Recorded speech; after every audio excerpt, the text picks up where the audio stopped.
안녕하십니까. 아름다운 세상 원장 주창기입니다. 오늘은 많은 분들이 안구건조증으로 고생하시는 걸 알고 있습니다. 이 눈꺼짐으로 인해서 눈의 피로를 유발하는 게 훨씬 더 많습니다. 오늘 눈이 많이 피곤하거나 안구건조증이라 의심되는 분들은 꼭 이 영상을 보시기 바랍니다.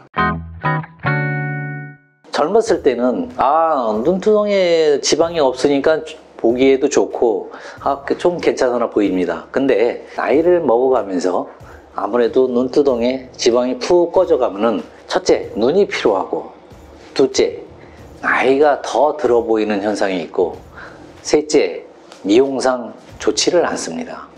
이런 원인은 왜 생기냐 하면은 가장 흔한 원인이 유전적인 요인으로 생기는 경우가 대부분이 많습니다. 또 젊었을 때 쌍꺼풀을 수술을 할 때 지방을 과도하게 뺐을 때, 나이가 먹었을 때 나타나는 현상이기도 합니다. 이렇듯 젊었을 때 쌍꺼풀을 하실 때는 지방을 어느 정도 보존을 해 주셔야지 좋은 이유가 여기에 있는 것입니다. 그러면은 이런 증상이 있는데 이 증상을 어떻게 개선시킬 수 있을까? 지방 이식을 하던 지방 주입을 하던 요 둘 중에 하나를 잘 선택하셔서 하시는 게 굉장히 좋습니다. 그러면 지방 이식과 지방 주입은 어떻게 차이가 있는 거길래 이 이식과 주입이라고 그러냐? 이식은 그대로 지방을 덩어리로 떼서 그대로 눈두덩 위에다가 이식을 해드리는 겁니다. 그리고 주입은 여러분들이 아시다시피 이 흡입을 해서 허벅지나 복부나 이런 데서 흡입을 해서 그 지방을 약간의 정제 과정을 통해서 이 주사기로 다시 놓아드리는 겁니다. 그러면 이 차이점은 뭐냐? 이식은 흡수가 많이 안 되고 많이 삽니다. 그리고 주입은 아무래도 이식보다는 흡수율이 많이 발생합니다. 그래서 시간이 지난 후에 봤을 때 아무래도 지방 이식을 한 경우가 훨씬 효과적이고 오래 지방이 생존하기 때문에 훨씬 더 여러분들이 이 눈 피곤함 개선에 효과적인 수술이라고 할 수 있습니다.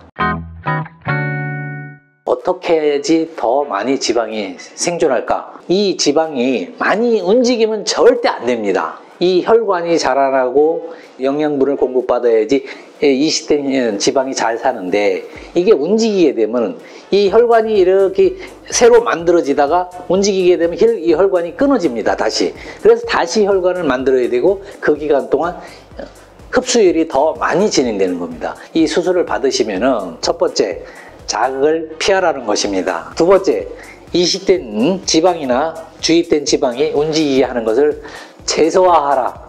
세 번째, 편안한 휴식을 취하십시오. 그래야지 이식된 지방이 생존이 많이 됩니다. 현미경으로 보면은 혈관이 막 이 지방세포 이 사이를 막 뚫고 들어갑니다. 그러니까는 여러분들이 이식을 했을 때는 그 이식된 조직의 두께가 굉장히 중요합니다. 이식된 조직이 얇대면은 한 2, 3일만 해도 혈관이 자라 올라갈 수도 있지만은 두껍다면은 시간이 많이 필요합니다. 만약 일주일, 10일. 그러니까 지방 이식을 많이 했다. 눈두덩이에 너무 많이 꺼져서 그런다면은 한 최소한 10일간은 눈을 굉장히 조심하셔야 되고, 최소한 3개월까지는 비비거나 너무 과도한 이 눈 자극은 많이 피하셔야 됩니다. 그래야지 생존율이 많이 증가하고요. 그 정도까지는 조심을 하시고, 그래도 수술이니까 뭐든지 생존율을 높일수록 좋으니까는 여러분들이 수술은 한 달가량은 아주 조심하는 게 가장 좋습니다. 냉찜질은 수술 후 저희가 보통 5일 정도 시킵니다.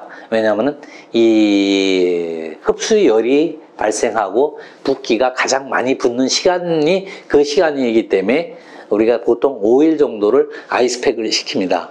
근데 아이스팩을 이 지방 이식이나 지방 주입 같은 경우는 저희 병원 같은 경우는 아예 시키질 않습니다. 왜냐하면 좀 붓더라도 생존을 더 많이 시키게 하는 경우가 더 낫다고 판단되어지기 때문에 저희 병원에서는 아이스팩을 시키지 않습니다. 또한 온찜질도 저희 병원은 시키질 않습니다. 그만큼 이 지방에 자극을 주지 않게 하기 위해서, 즉 이 지방세포가 수분을 잃어버리는 경우가 있는데 수분을 잃어버리면 그만큼 흡수율이 떨어집니다. 그래서 생존율을 높이기 위해서는 저희 병원은 이 원찜질도 지방 이식을 한 경우에는 시키질 않습니다. 그렇기 때문에 여러분들이 이런 사항을 제가 오랫동안 데이터로 만들어 본 거니까는 이 사항이 분명히 여러분들한테도 도움이 될 것입니다. 여러분들이 이런 시술을 계획하거나 받으신다면 이런 사항을 잘 지키시면은 아무래도 생존율은 분명히 증가하실 겁니다. 그러니까 잘 염두에 두시기 바랍니다.